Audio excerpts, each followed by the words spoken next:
Hello, everybody, and welcome back to the Who Cares Anyway podcast. We are live. It is Friday night. I'm your host, Chris Dohmen, and, it's going to be kind of a lesser amount of people show tonight, but it's definitely going to be a lot of content. There's a lot to digest. There's a lot that happened this week in terms of movie news, as well as just some stuff going on in the world at large, around the industry, and around other industries as well. But I'm not the only person here to talk about them tonight. I've also got, you know him, you love him. Sadly, as you may have noticed, he wasn't on the Free For All reaction, and I'm sorry. It's just because Fuck you, Holland's time zone and everything about it, because that's the whole reason I wasn't on, is because Kees had to be on. Ugh. Well, no, there's more to it than that. But yes, Nico, you are here. Outside of that little mishap, how are you doing today, sir? Aside from that little mishap, I'm fine. Just binging some certain movies that I won't say in public because I don't want people to know what I've been studying. But yeah, I'm getting competition ready again for the first time in months. And it feels good to just sit back and watch a bunch of movies and just process what I haven't seen before. Also, I am joined by a special guest. Luna's back. Ah, puppy. Mwah. So see, now we just got like five new viewers from that. Perfect. Thank you, sir. Greatly appreciate it. Use that for the thumbnail. Well, if we didn't have a set thumbnail. Exactly. And obviously, as you guys saw in the thumbnail, there's gonna be a lot to unpack. And for the first time in the history of this show, I am going to be willingly talking about wrestling. May God have mercy on my soul. Yes. Oh, praise the Lord! Finally. I mean, to be fair, if you push me hard enough, I guess I can make things happen because I'm a nice guy like that. But yeah. But in addition to that, so you say you've been studying some films. That's good. Mm-hmm.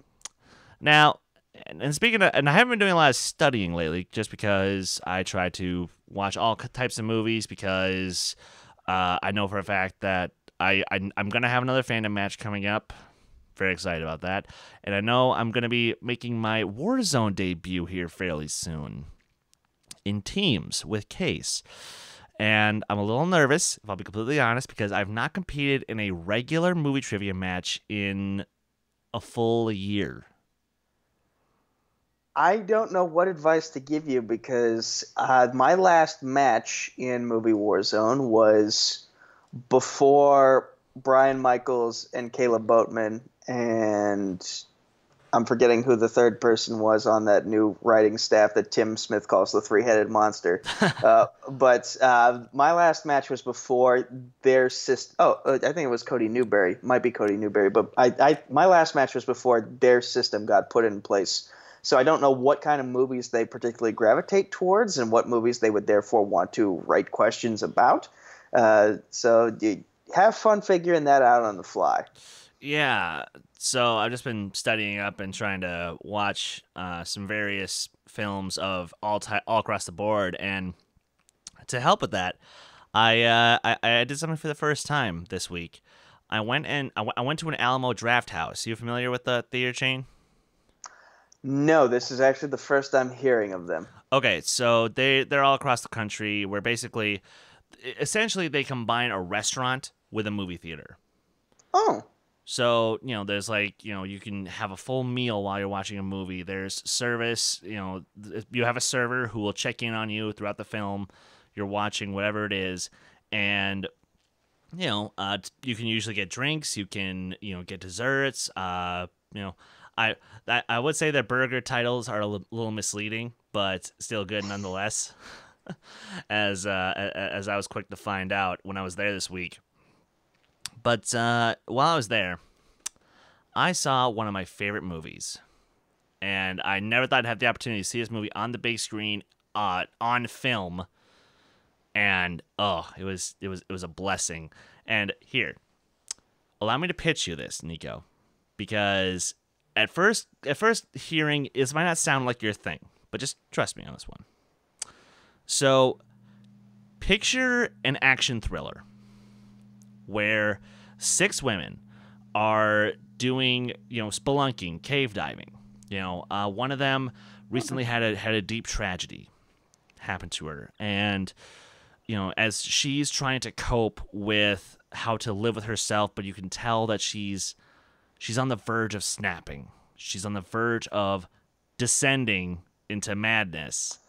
It's The Descent, isn't it? Yeah. I haven't seen the movie, but that pitch alone makes me think, okay, now I need to see this movie. You really do. And yes, this movie is quote unquote a horror movie, but it has mostly action thriller elements with just a horror backdrop. So, and yes, there is a little bit of gore, but let's be fair here. Deadpool had gore, and nobody batted an eye. So, that's fine. But you can get away with gore if there's like a humor aspect to it. Like that's what the appeal of Deadpool is, though, is that like you can chop up it into as many pieces as you want, and he'll give you a reason to laugh at the whole thing. This is true. Jonathan Peck, I see you in the chat there. Always great to see you, man. How you doing? But, and yes, the gore here is not used for comedic effect. It's used more for dramatic effect. But I think you'll still appreciate the filmmaking at the very most out of a movie like this, because honest to God, minus a couple of shots which are just nitpicks because 2005 CGI wasn't the greatest. The practical effects and the sets of this movie are stunning. So, and I think as someone who appreciates the trend of women can kick ass in film too, this was kind of the movie that set it off, in many ways. So, please, when you get a chance to, check out The Descent. You're going to love it. Noted. Okay. And that goes for you guys in the chat as well. Please, if you've seen The Descent, tell me what you thought of it, or if you haven't, then let me, then hopefully you can hear my words and maybe that can convince you guys to go check it out. So, but speaking of movies, let's dive on into some movie news, shall we? Shall we? Yes, we shall. All right, we shall. So, first things first off the bat. We would like to give a little, our condolences to the family of, honestly, an icon of French film that obviously we here in America, we don't really know that well. But someone who has made an impact across European cinema, and that is Agnes Varda, who sadly passed away from cancer at the age of 90. Now, granted, that's a great age to go out on, but it just sucks that she had to pass away from cancer. Now, I'd say her best known film over here across the pond would probably be Cleo from 9 to 5, which is a beautiful, beautiful little film. Came out back in like 1962, something like that, and obviously she influenced so many other great European directors, and even some people over here, and a lot of film critics have just praised her work. Hell, just on Critically Acclaimed, I was just listening to them talk about her work the other day, and she's just phenomenal. So, at least from the works of her that I've seen. I'm assuming you haven't seen much of her work.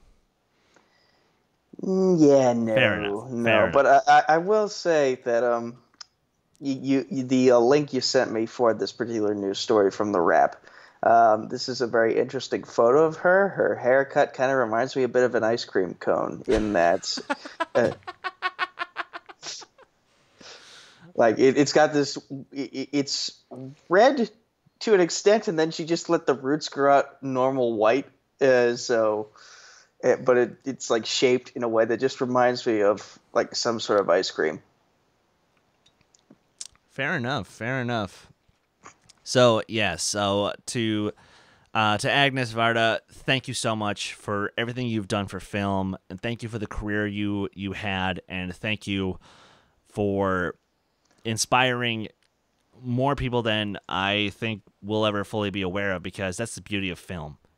It's timeless. Anybody can be inspired by anything, whether you're inspired by something like George Méliès's Trip to the Moon or whether you're inspired by Steven Spielberg's E.T.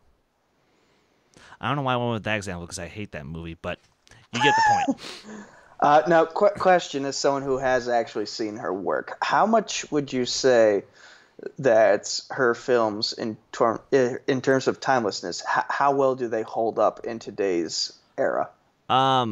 Again, just from the one film of hers I have seen, Cleo from 9 to 5 holds up very well. It's because I really don't want to spoil it because I'll just straight up say you should check that movie out.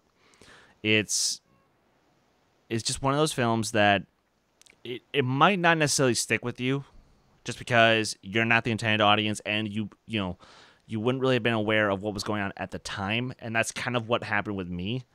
But I still just appreciated the great filmmaking that was presented in front of me. Which I think I can say about the next film we're going to talk about, which is a little film from the 50s, which starred John Wayne and Jimmy Stewart. Poor JTE. The question he lost to John Roca on. The Man Who Shot Liberty Valance, currently in development for a remake at Paramount Pictures. Now, I would be scared because, let's be honest with ourselves here, Westerns haven't really been a thing lately, have they? At least not in the traditional sense. Not necessarily, no. Like the last couple Western movies I can remember, besides the ones made by Quentin Tarantino, which he always incorporates some sort of Western element into his films. But the last ones I can remember are was it that Magnificent Seven remake with Chris Pratt and Denzel Washington? Yeah, the Antoine Fuqua film, yeah. The other one I can think of is The Ridiculous Six, which is that Adam Sandler movie that ended up on Netflix. Well, hold on then. So you brought The Hateful Eight, but you barely mention it.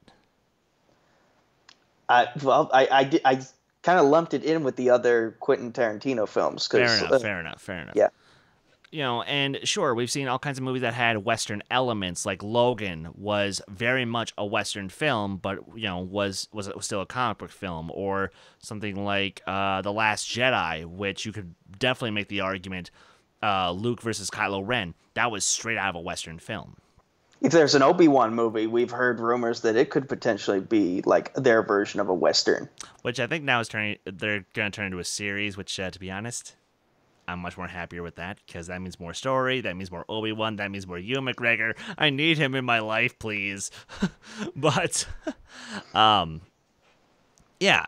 And, sure, we had films like The Brothers Sisters from last year, which was pretty good. We had The Ballad of Buster Scruggs, which, again, very good, but didn't really garner that much attention outside of 2 Oscar noms, which, granted, that's more than most Westerns have gotten in years. But most Westerns these days have kind of a twist to them, or they're out of the Old West and they're more in the modern day, like Hell or High Water with Chris Pine, Ben Foster, and John Roca. But I had to. What happens if Roca just randomly joins this call and he's like, Dohmen, I hear you talking smack. Touch your mouth, boy. You know what I'd say?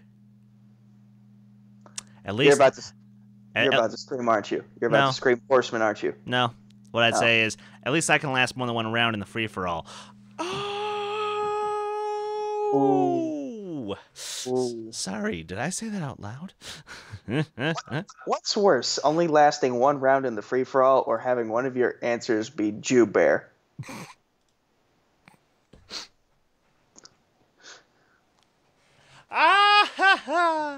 Yeah, yeah.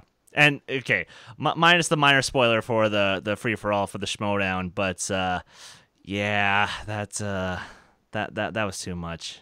I lost it. And you guys can see that reaction that I had to that answer because... Which I'm not in, damn it. I'm sorry. I take full responsibility for not coordinating everybody's schedules better. I'm sorry. I'm sorry. I'm sorry. Please forgive me. Let's continue the conversation. All right.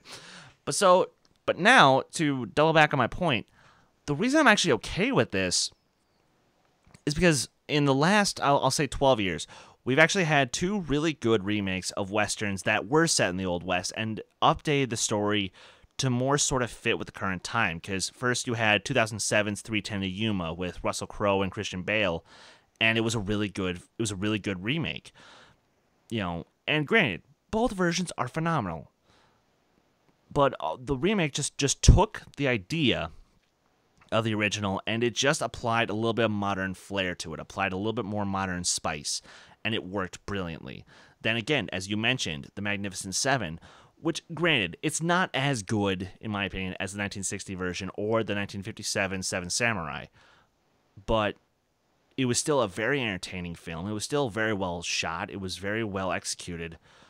So I actually have a lot of hope for the man who shot Liberty Valance. I just hope that they cast it accordingly, I'd say. Well,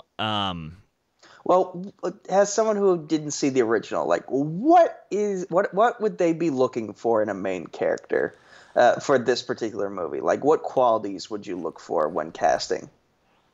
So for the title character of Liberty Valance, you'd want somebody who is very stoic, very confident, someone who is so sure of himself by not doing anything. Like that. So Andrew Guy? Kind of.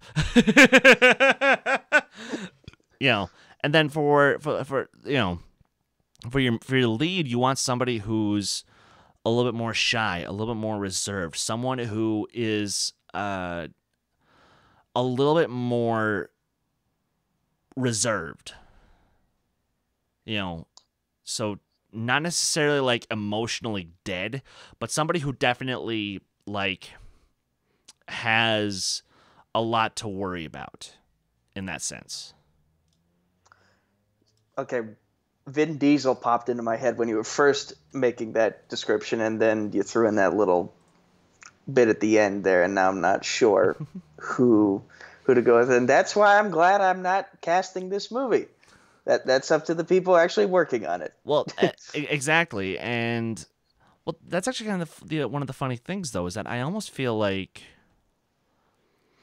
now that I'm stopping to think about it, and like, because I have a couple of fancy castings in my head. Because like, first off, for the main character, you wouldn't want like a Chris Pratt or a Chris Evans, like somebody who we've clearly see can just deliver the charisma, deliver the confidence. No, you want somebody who actually doesn't have that, like Jimmy Stewart was brilliantly able to do in the movie.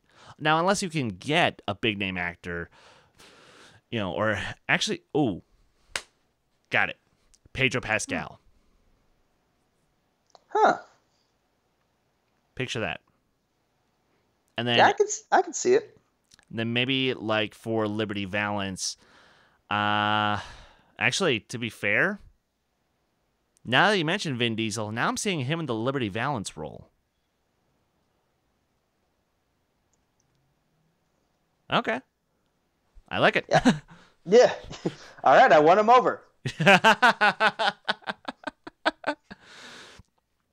Why not? Sure.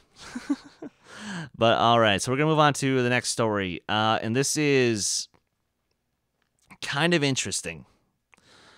Because if you were to ask me who are the two least likely people to ever work together in Hollywood, this is up there as far as my options are concerned. So I don't know if you're familiar with Baz Luhrmann, if you've seen like Romeo and Juliet or Moulin Rouge or The Great Gatsby. I actually have seen The Great Gatsby, and which version of Romeo and Juliet are you referring to? Leo DiCaprio. I have seen that one as well. Okay, so then perfect. Then you actually are familiar, and you remember those films are very, very stylized. Is I think the correct word to use. Yeah. Yes. Yeah. So, which now who's somebody that we don't really see that much in stylized film? Tom Hanks. As much as everyone loves him, and I myself do like a lot of his work, you never see him really do any weird films outside of something like Joe versus the Volcano. But this is before he was like established and well known. This is Tom Hanks we're talking about. This is Woody, for God's sake. So, oh boy, you look like you're about to crack wise. Should I? I was about to start singing "You've Got a Friend in Me," but I will hold my tongue. Fair enough. But so what is compelling these two to work together on an Elvis Presley biopic of all things, with Hanks in the role of Colonel Tom Parker, who was Elvis's longtime manager? This is a very odd combination. So there was a couple years ago, I went to a play that it was a very short play, and it kind of just tells the story of the one night that Elvis Presley, Johnny Cash, and the other two people that are most notable for their time with Sun Records. It's them on Christmas, and they're all having a jam session together. This is apparently based on a true story that's just never really got told that much. But I don't recall, unless maybe I just wasn't paying attention, because why would Tom Parker be that important of a character in a film, in a play that has Johnny Cash and Elvis Presley in there as well? Yeah. But yes, Elvis Presley was an interesting person, to say the least. He's considered the king for a reason. The stories that we've heard about him, now we're actually getting to see a biopic about him. And yeah, Tom Hanks as his manager. This kind of fits in, at least with, like, it's out there, but still it's within a normalcy range that Tom Hanks can pull it off. Like, they're not asking him to, like, play Elvis himself. That would be a bit too much of a stretch. But just a little bit, even in Elvis's older days. But Tom Hanks, he's a guy who blends into every role he does. So I feel like we don't really know what to make of Tom Parker, so I feel like Tom Hanks will give it his. My mom just walked behind, and it was wonderful. It was completely wonderful. Please tell her I said that. He says your exit was wonderful. Good God, I'm getting back to the conversation now.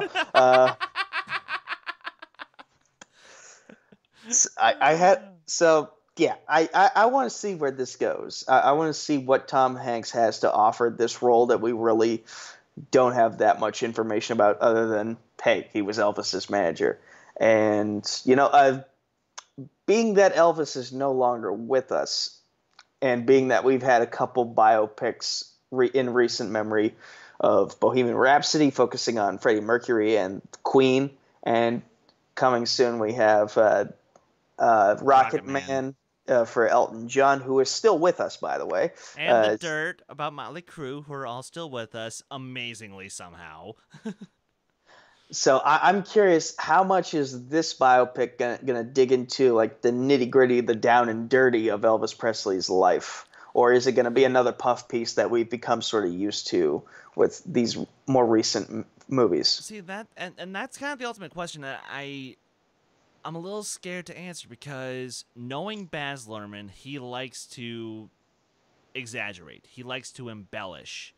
If you see Moulin Rouge, embellishment's kind of the theme of the movie, because you get so much shit thrown in front of the screen right at you. And for some people, that's amazing. For me, that gives me a headache. But Not literally. I just hate the movie. Even though, ironically enough, it also has my favorite musical sequence of all time. No joke. Excuse me. Yeah. I need to watch Moulin Rouge just to see like what it is you're bothered by. There are going to be a lot of movies we talk about today that I have obviously not seen because I spent a good portion of my young life in the gym preparing for my black belt, as opposed to watching movies Well, all the and to be fair, that's a great way to spend your childhood. I kind of wish I had further pursued my brown belt, red stripe, and maybe I could have gone for that red belt. Maybe I could have gone for that black belt, and I just chose not to. Womp womp. Wah, wah, wah. Well, I'll tell you what I tell everybody else who talks about it, who talks about leaving and then coming back. There's no age limit to ever come back and restart training. Well, this is true. I mean, well, shit, dude. That's why I'm fencing now. Like that's why I do lightsaber combat because to me, well, A, it allows me to let out my inner geek, yay, but B, I already know how to quote unquote get in shape physically. But I want to get in shape in terms of my reflexes. Like I want to be able to, I want to get to the point where I don't even have to physically see you move your weapon towards me. I want to know it's already coming so I know how to defend myself. Like it just becomes reactionary, Yeah. like a twitch. Exactly. So that's that's where I'm at with that. But yes, so final thoughts on Baz Luhrmann. I'll just simply say this: I'm scared at what this movie could be, because I'm worried it's just going to be a puff piece that just looks extravagant and looks huge and looks great and yada yada yada, but it's not going to mean anything. If that makes sense. Because of the fact that he embellishes so much, you think the substance is going to get lost in there somewhere. Oh, good Lord, yes. Well, we'll see. We'll see. Like, what I want to do, like, once this movie comes out, is I have not seen the movie where Elvis and Nixon. Do you remember that movie? Because Yeah. I didn't get to see it. I didn't get a chance to see it, but I would kind of like to watch that movie and then watch this movie that Baz Luhrmann is working on and see like try to guess in my head which one is more realistic as to what happened. Well, clearly the one with Michael Shannon, because that these days that man can do no wrong. I just adore him as an actor. He is an adorable creature. Well said. Well said. Actually, and real quick, Jonathan Peck, I see you brought up something I forgot about. And that is there were some rumors going around that WB was looking to get either Miles Teller or Harry Styles for the role of Elvis. And to be honest, I'm down for Harry Styles. I want to see this kid act some more. And you know what? You could also like that kid's hair is perfect for like whatever character you want him to play. Like Elvis's swoop, like you could do that with Harry Styles and make Easily. it work. And it would look great. So yeah, thank you, Jonathan Peck. Always great to see your insight there, man. Moving on to speaking of Harry Styles and war movies, which he was in Dunkirk, and I actually really liked him. Sam Mendes, guy who directed the Best Picture winning American Beauty, which, problematic as it is, with considering its lead star, is still a phenomenal film. Totally earned its win. Now he's now after doing 2 James Bond films, one of them which was great, one of them which was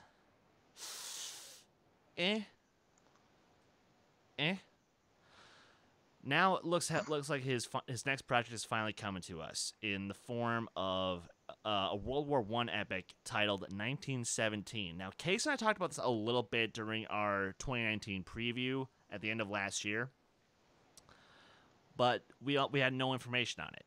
Now, this week, we just got a shit ton of information announced about it. So, here, let me just set the stage for you. So, again, directed by Sam Mendes. Cinematography by Oscar winner Roger Deakins, one of the best cinematographers on the planet, in my opinion. With a score by Thomas Newman, a guy who has been around for decades and honestly is one of the more underrated composers out there, in my personal opinion. But now the cast? Get a load of this. Benedict Cumberbatch, Colin Firth, Mark Strong, Richard Madden, and, for some reason, Tivik from Rogue One. So does that mean his character's going to only have one arm, too? Heyo. Heyo. But My dog didn't like that joke. I was Apparently, going to say, I'm sorry, Luna. I thought I was being, fine. I thought it was funny. I guess not. But, but no. So, like, you hear about this, and this is just the start of the cast because this is going to be an epic. Obviously, there's going to be a huger cast as we get closer and closer to the movie. But Nico, just from this, does this cast and crew already start to excite you? it actually does. And what also excites me is that this movie is set in World War One. Like, I remember from a lot of behind-the-scenes discussions regarding the Wonder Woman movie that there was what separates World War One from World War Two? Well, World War One, they had to get very creative with their weapons. It was a very dirty war, to say the least, and people got hurt in the worst ways possible. Gas bombs, every which way you could think of to destroy a person, they thought of it for that war. And so, you have some incredible actors in this particular movie, so they can sell how brutal this war was, depending on whatever the script is and what section of the war they're going to focus on. But yeah, Benedict Cumberbatch, he's another, like I said with Tom Hanks, he's one of those guys that regardless of what role you give him, he will blend into it, even if you recognize his face just from the many roles he's been in.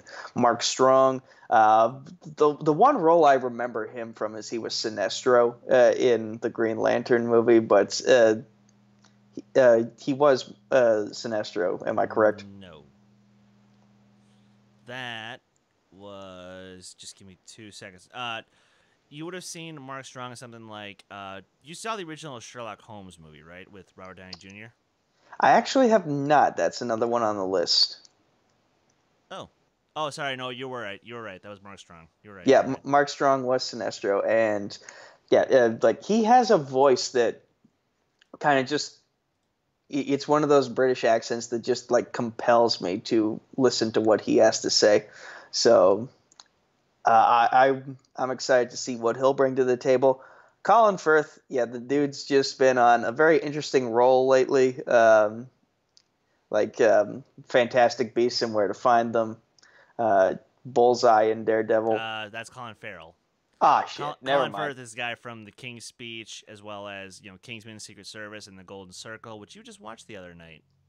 Yes. Sorry. Got the last names mixed up. But Trust me, the world over has been getting them mixed up for a long time, so don't feel too bad about it.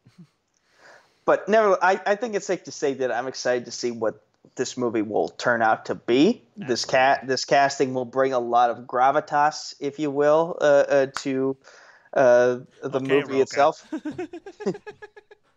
And I can't wait to see what this turns into.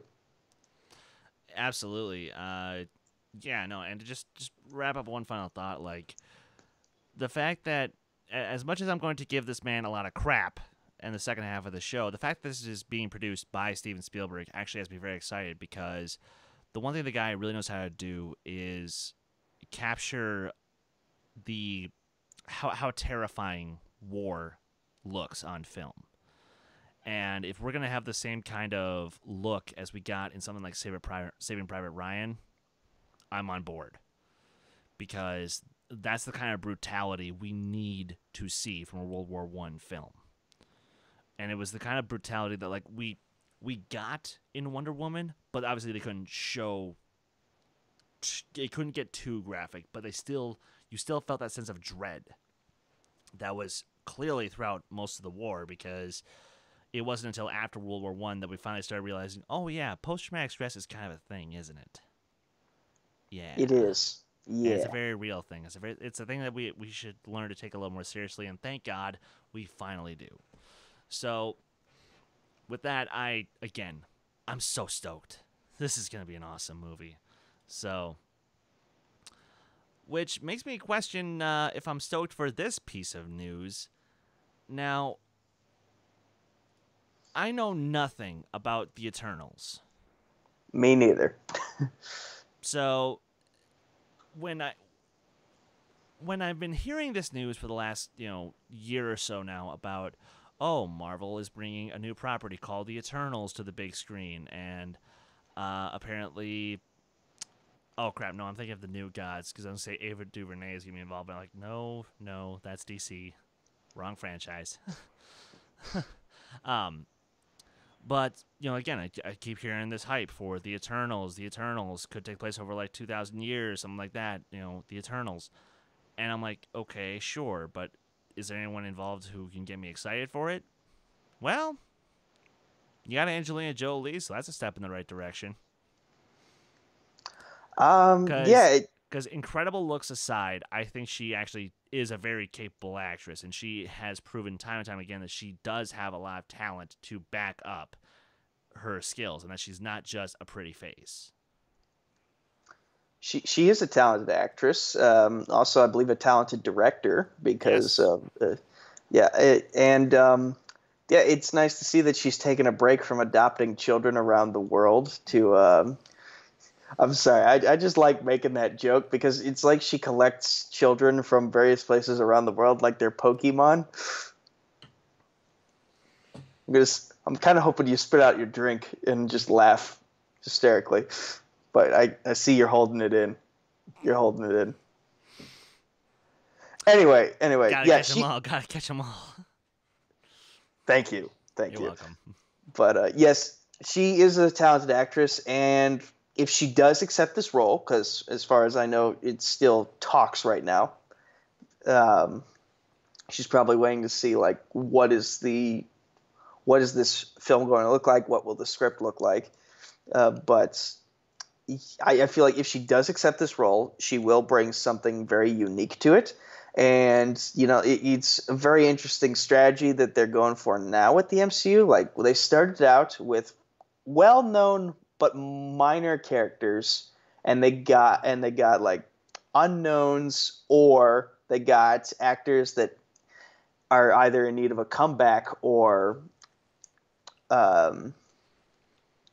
have been in a lot of things but haven't really hit the mainstay yet. Now they're going for the Oscar winners because they're bringing in characters that we know even less about than we did the first batch of characters from Phase 1. To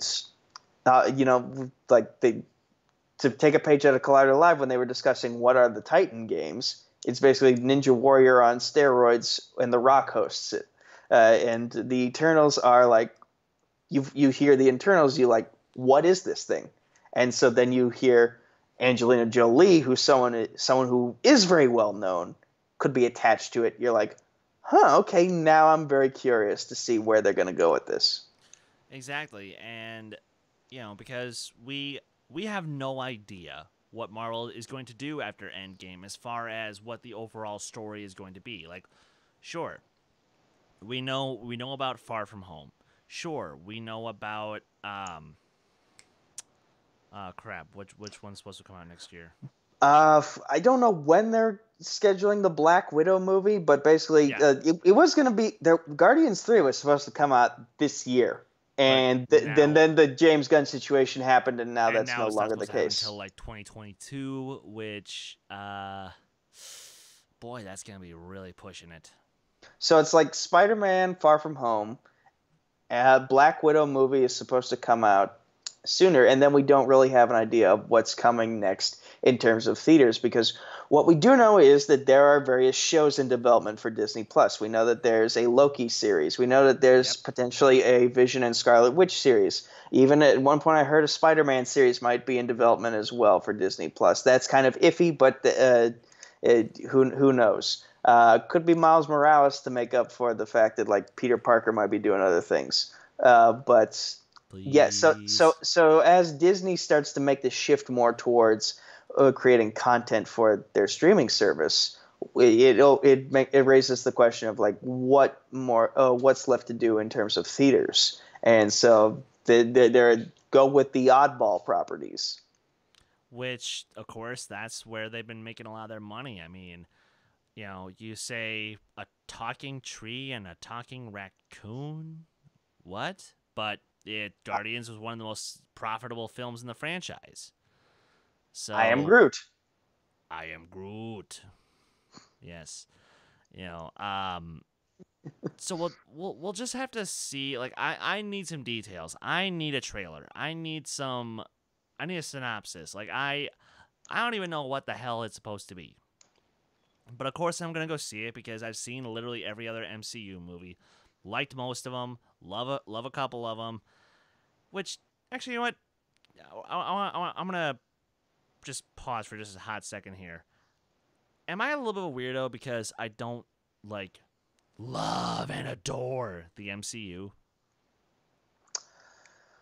Hard to. I think it's hard to say. Like you at least like it. Yeah. But I guess it's all right if you don't love it because I will admit that while I do enjoy the characters, sometimes the movies can kind of blend in with each other a little bit. Like they do have a formula, and granted, that formula can be morphed from time to time depending on like who directs it and who stars in it and what kind of character you're trying to portray on screen.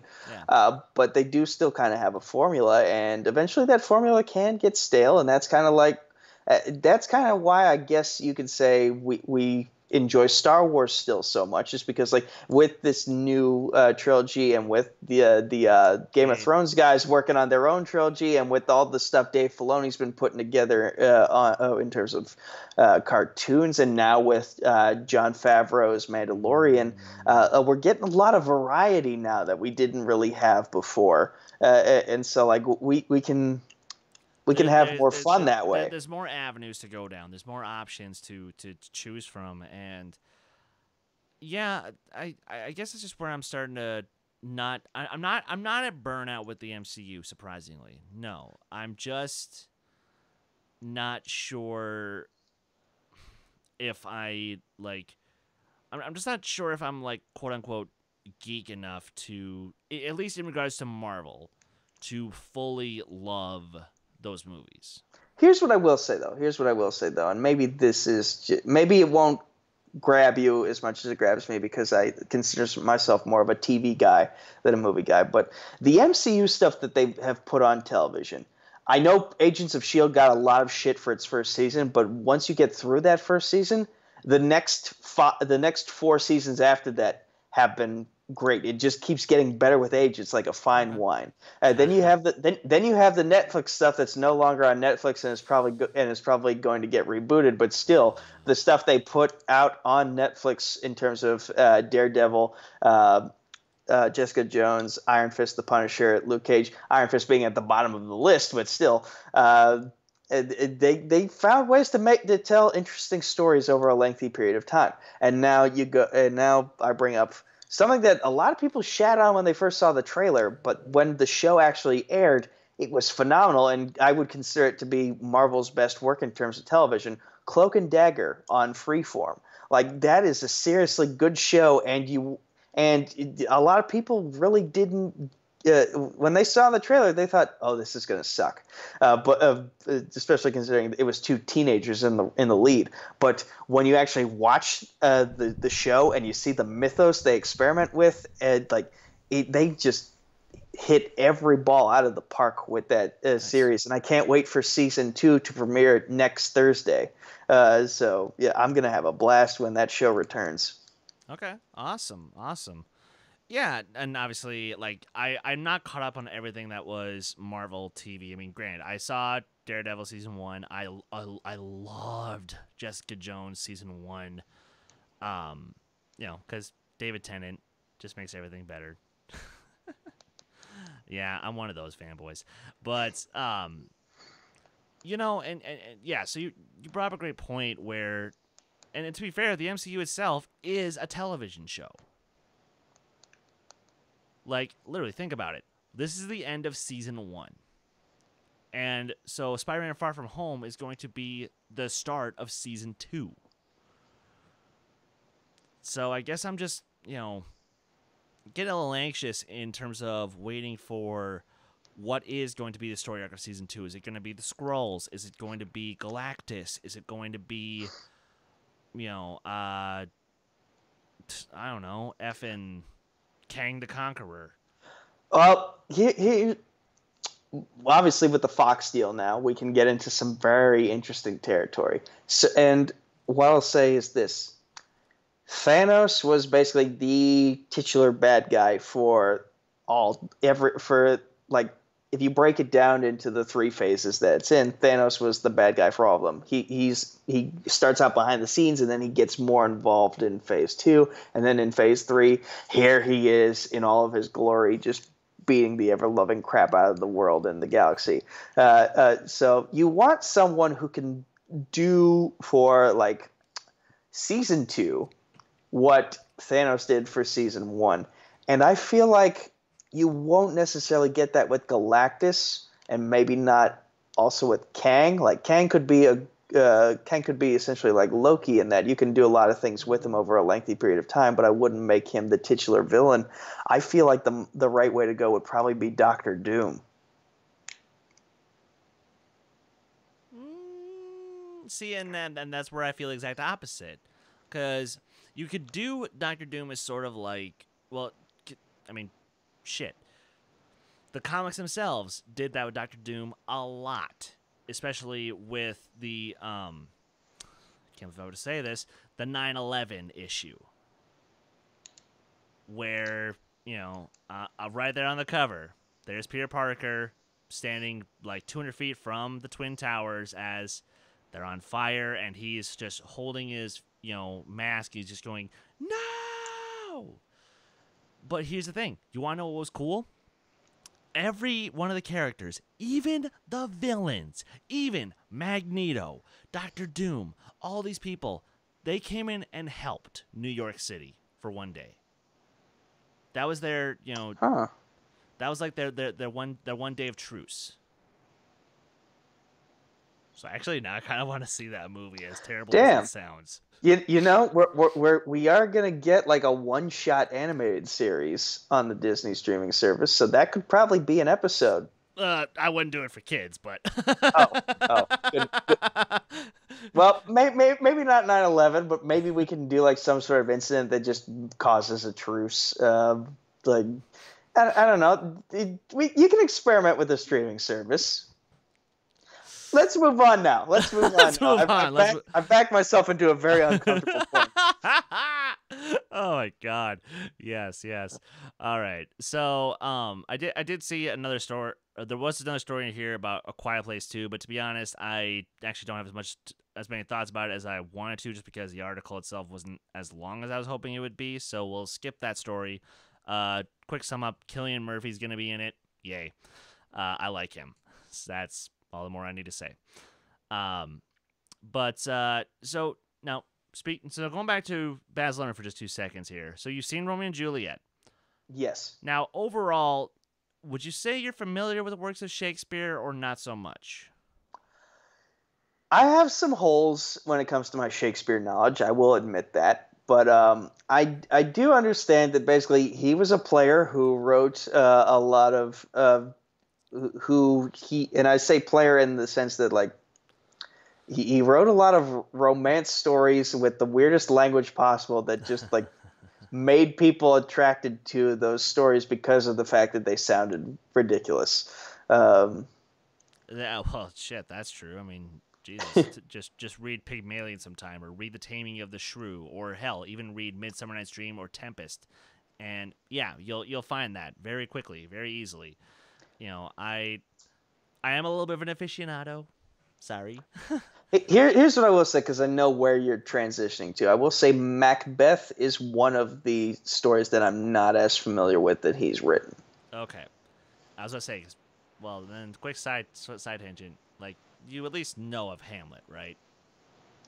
I know of Hamlet. Well, then, by God, man, you have seen it already. You just saw it animated, and you saw it with lions instead of people. Ah, okay. My Yes. Superior. How dare you, sir? That's all right. So yes, I'm transitioning over into Macbeth, which is quite arguably one of his most violent plays. There's a lot of battles, there's a lot of bloodshed that happens in this play, and it's wonderful. That's why I love it. But there is a remake. There's another adaptation coming to the that's currently being worked on. From the mind of Joel Cohen of the Coen brothers, who, of course, their career spans so many years. Which, again, I'm sorry, Nico, I'm not trying to pick on you. I'm just saying, once you have the time to start looking into their work, I think you'll enjoy a lot of it. So I'll say this. I have seen Fargo and I have seen Perfect. Burn After Reading. Oh. Burn After Reading is my least favorite movie of all time. It annoys me how dumb every character in that movie is, and I feel like J.K. It's Simmons. satire. I feel like J.K. Simmons' character, when I watch that movie, I'm just like, what the fuck is going on? How did this happen? This person's over here. Why? But it's satire. Listen, I enjoy satire as much as the next person. I was a fan of The Daily Show for the longest time. But having said that, there's such things like there is a line of stupidity, and you felt Burn After Reading crossed it. Fair enough. Yes. Fair enough. Yes. Now, in regards to Fargo, I like the plot. It's just the Minnesota accents kind of were like nails on a chalkboard for me. It drove me nuts to the point that I was like flipping out every 5 minutes of like, why are they talking like this? Why are they so nice? Like they hit the stereotypes so hard that it just became a little too much for me. And that's just it. It seems like the movies that I have seen that the Coen brothers have made, they found a way to cross a line that just drove me to the edge of insanity. I don't think you're allowed to comment on that, sir. You're not from Minnesota. Oh, well, then I guess Makuga can't talk about black people either.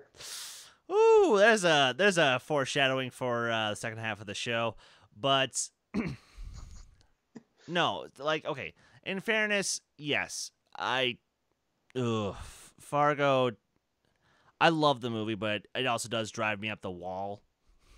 Because the accent is so thick. Like, okay, now granted, as someone who's been to Brainerd, Minnesota many times, the accent's not that bad up there. Like it's really only that bad if you're in like Baudette, Minnesota, International Falls, Minnesota, like Ely, Minnesota, like right on Lake Superior, Minnesota. That's where the accent is, quote unquote, that thick.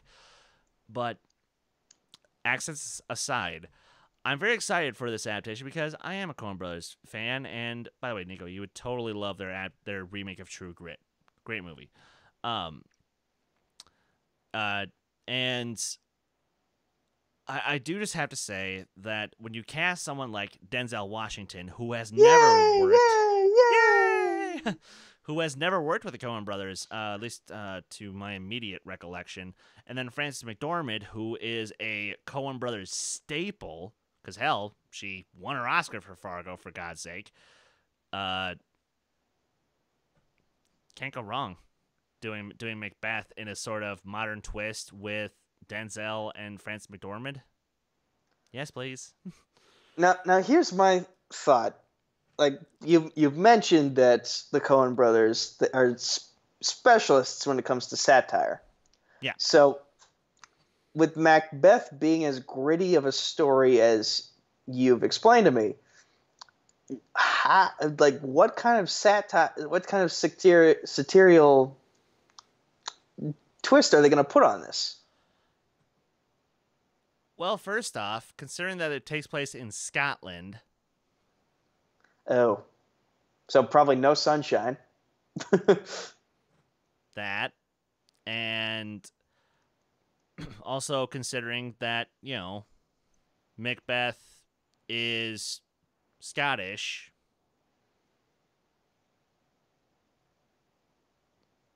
But he's being played by Denzel. I see where you're going here. Yes. and to be fair, am I? And that's kind of, I think, one of the things they're gonna try to break down is like to show. Okay, I'm probably getting this a little bit wrong, and hopefully I am. If someone wants to call me out on it after the movie comes out, please, by all means, feel free.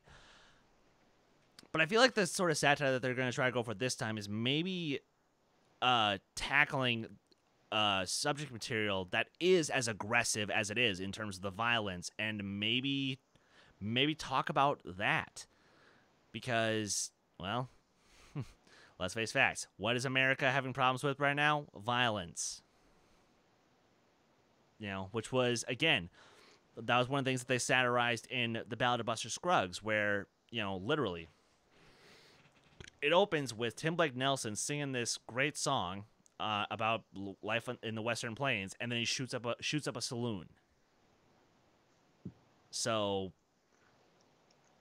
we'll just have to see how Joel handles that without Ethan there to, balance off of him.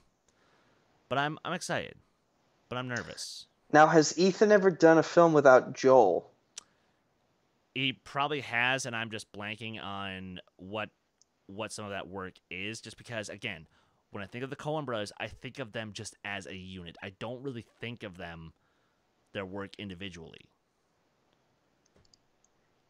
Well, this could potentially be where he sets his mark on the film industry as a solo act, because I've seen it all the time with wrestling, which we are going to talk about in a little bit. But with every tag team, there's someone in the group that usually stood out more than the other, and that person went on to hit the big time, whereas the other person kind of fiddled around in obscurity and then became a jealous person. I wasn't going to go that far. I was going to say played around in the mid card a bit, and then ended up going to the indies and just wrestling for money. And yeah, I didn't want to really make the fall of greatness seem that dark. Fair enough. And we're gonna do one last quick thing that I forgot to put in the show notes, but obviously you and I are both excited for The Mandalorian. Yes, we are. Yes, we are, because there will definitely be a recap show on this channel, just like we did with Resistance. Yay! And we were both very excited when Taika Waititi was announced as directing an episode, because I know that you like Thor Ragnarok, and I like it. We need to have Kane McMillan on the episode for when we cover the one that Taika Waititi directs. Do we?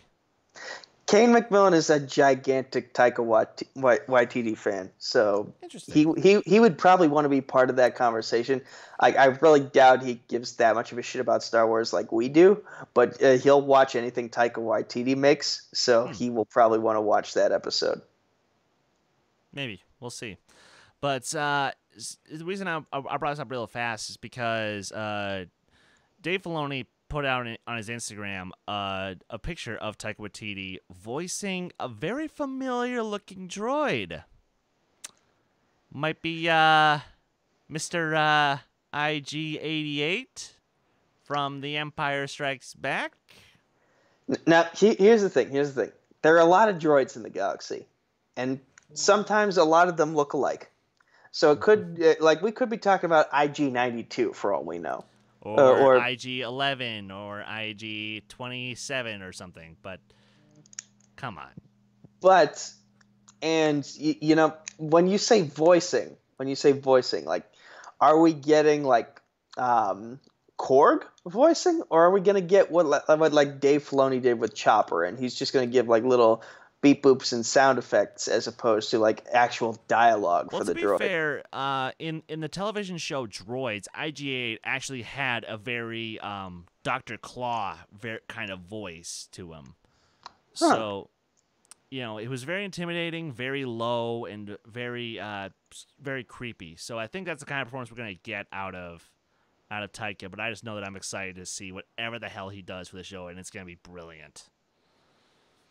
But can't wait. Absolutely. So with that, guys, we are going to take a quick 3-minute break, and as soon as we get back, we are going to talk about WrestleMania. God help my soul.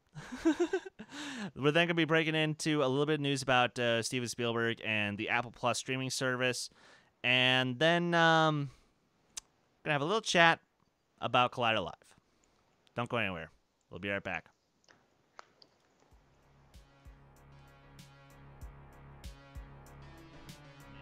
I'm a little bit sorry that I keep constantly comparing Resistance to Avatar, but at the same time, the parallels are way too many to count.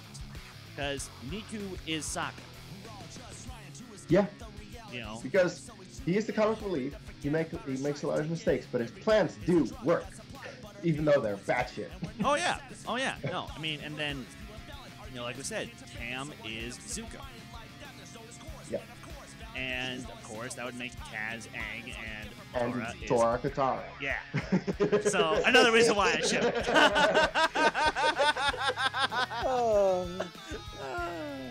This show has given me so much more lore in Star Wars, and as I even said on our last Who Cares Anime podcast, I haven't been feeling that as much from the movies. This is where I've been getting my fix for that, though, because what's my main draw to Star Wars? It's the characters and the history of it. And in this show, I get both. And I am so damn happy about that. Okay, Nico's dead. Two-person panel. All right, I got fine by me. Here we go. Fine. Alright, so, hi guys. Welcome back to another reaction right here on Dedicated to Art to The Throwdown. Nope, I'm alive. Yeah. Okay, well, you recovered. I don't know what just happened, but something just happened, but we're here for a Throwdown reaction today. I am, as usual, your host, Kees, joined by the usual Chris Dohmen and Nico Rigoli, apparently. Yeah! Oh!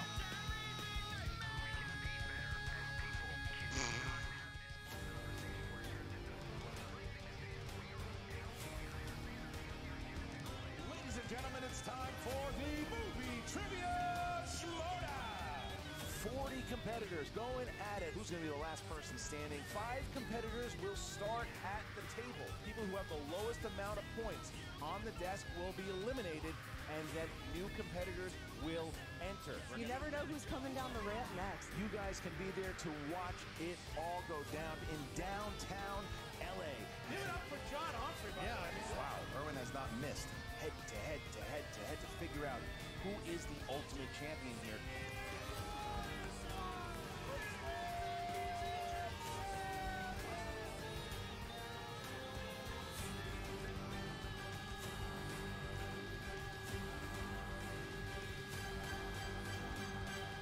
This is something special.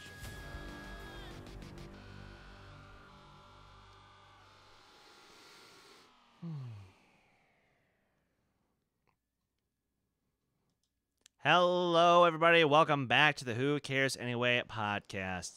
So here we are in the second half of the show. It's just myself and Nico tonight in the co-host chair. But that's not going to stop us from having a very long conversation. Right, Nico? Damn right. Absolutely. Starting off with the thing that I know you want to get into. That is WrestleMania 35 coming up very shortly here. A sort of a celebration / complete everyone beating the crap out of each other for some belts. Some very nice looking belts, I might add. But the way that I understood it is that there's really 3 main things you wanted to cover. That would be, yes. The sensation known as Kofi Kingston, the women's triple threat for potentially both belts, and, the return of Dave Bautista. Would that be a fair assessment?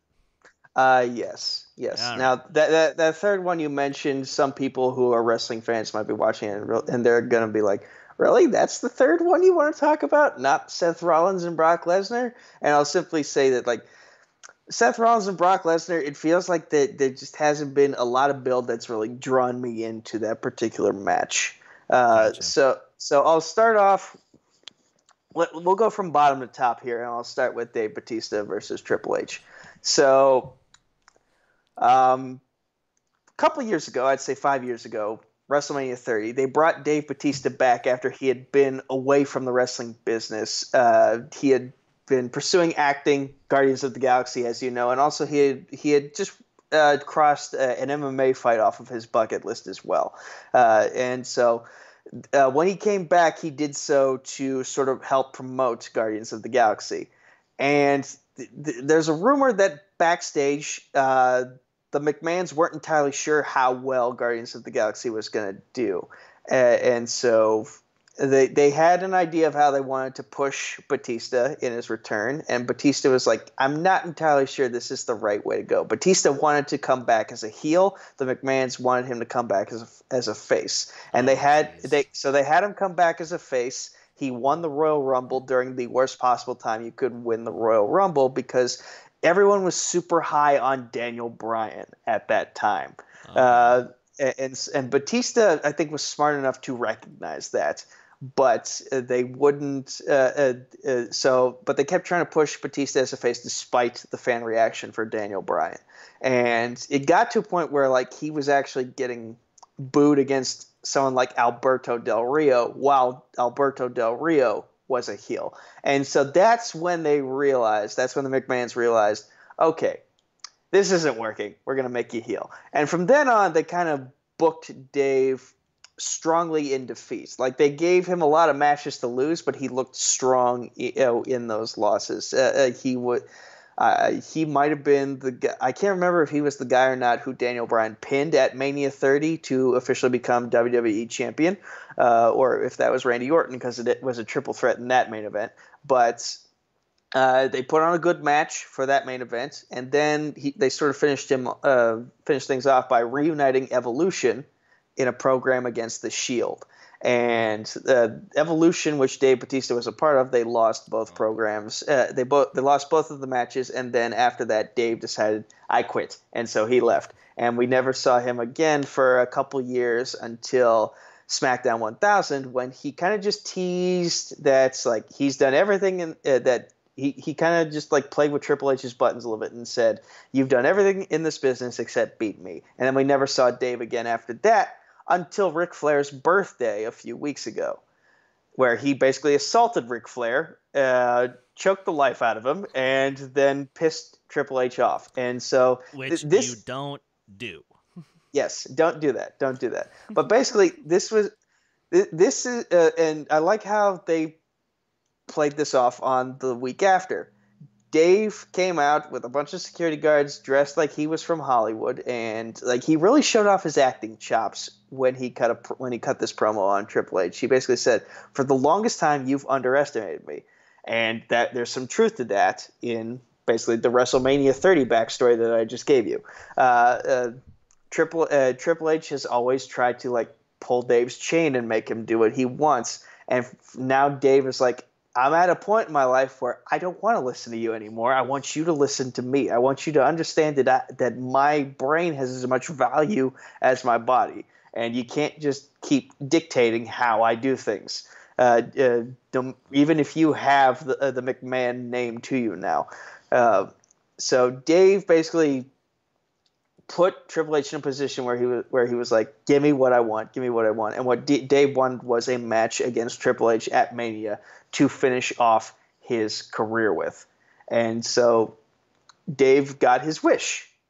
But Triple H set the stipulation for the match that it would be no holds barred. And Dave again pushed Triple H's buttons over the weeks to now make this a potential retirement match, where if Triple H loses, Triple H has to retire from in-ring competition. So that makes things very interesting, especially considering Triple H's current contract. I don't know when it's supposed to finish up, but the way it's set up, he is both a behind-the-scenes figure and an active competitor.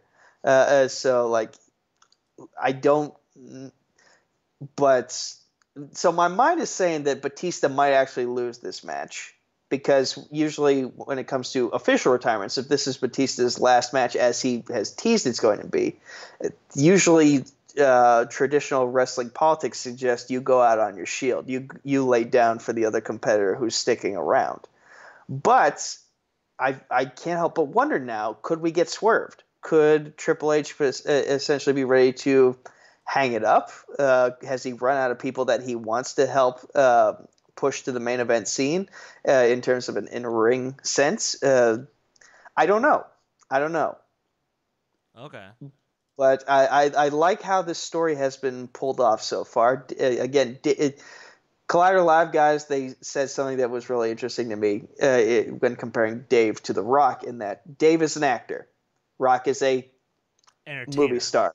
Yes, Rock is a movie star. So so like Dave wants to take the complicated roles, whereas The Rock will essentially stick to his guns. Like he won't try to change things up very much, whereas Dave is willing to take those leaps and bounds. And yeah, because if you take a close look at Dave's career outside of Guardians, I mean, shit. Even though his part in Blade Runner 2049 was small, he actually gave a very solid performance. And yeah, because he takes acting very seriously, which I, as a movie fan, I very much appreciate that. And he's taken on some other roles. Obviously, we know him as Drax from Guardians of the Galaxy and Guardians of the Galaxy Volume 2 and Avengers Infinity War. And I'd say 2 out of those 3 roles, they get him right. Whereas the one in the middle, they kind of make him Steve Urkel, where he's just like, did I do that? And they push the laugh track a little too much with that one. But I'd agree with that. And another movie that he's in that I've been curious to see but never got around to, simply because I'm a fan of martial arts and it's a martial arts movie, Kickboxer. That's a movie I've been meaning to check out. I think it's on Netflix. I just haven't gotten around to it yet. But with these new acting chops, I'm curious to see how Batista will incorporate that into his in-ring style now that he's had even more time since his last official match on the roster. Like, what kind of new little details has he figured out how to incorporate to really sell what's going on in the ring? Yeah, and well, isn't that kind of always one of the tricky things about wrestling? So yeah, there are some people who really know how to sell what's going on in the ring, like, perfectly. Then there are guys who are like 90% get it right, then 80%, then 70%, and then you have like Ronda Rousey. Yeah, and I won't say a great physical fighter, but she's a terrible actress. I will forever back up that claim. Like, you can tell who has like a lengthy amount of experience when it comes to wrestling by the little details they put in. For example, Brian Kendrick, during the Cruiserweight Classic a few years ago, he was getting set to do that last second kick out at like 2 9/10, and he didn't look at the ref while he was laying down, while the ref was counting to 3. His eyes looked glazed over, like he had been knocked unconscious. He put in that little extra effort to sell the damage he had taken, and that's a sign of someone who's been in the business for a long time and knows what they're doing in there and how to portray the story to the best of their ability. Batista, right.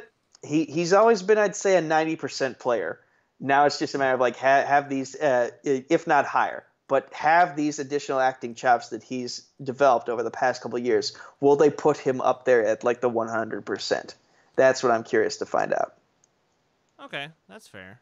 And now then, let's break down for a moment this very, very controversial, crazy, all over the place triple threat between Ronda Rousey, Becky Lynch, and Charlotte Flair. The one that nobody cares about is Charlotte Flair.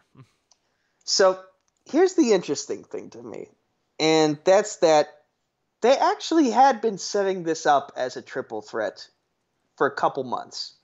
Okay. Like if you go back to if you go back to tables, ladders, and chairs back in December, Ronda Rousey knocked both Charlotte and Becky off of the ladder when they were about to grab the SmackDown Women's Championship, leaving Asuka perfectly free and able to grab the belt and become the new SmackDown Women's Champion.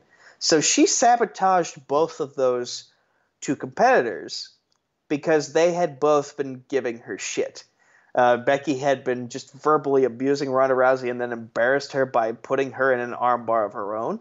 And then Charlotte Flair basically whipped Ronda after getting disqualified at Survivor Series. She beat her with a kendo stick to the point, and not only that, but the crowd was chanting "You deserve it" to Ronda Rousey.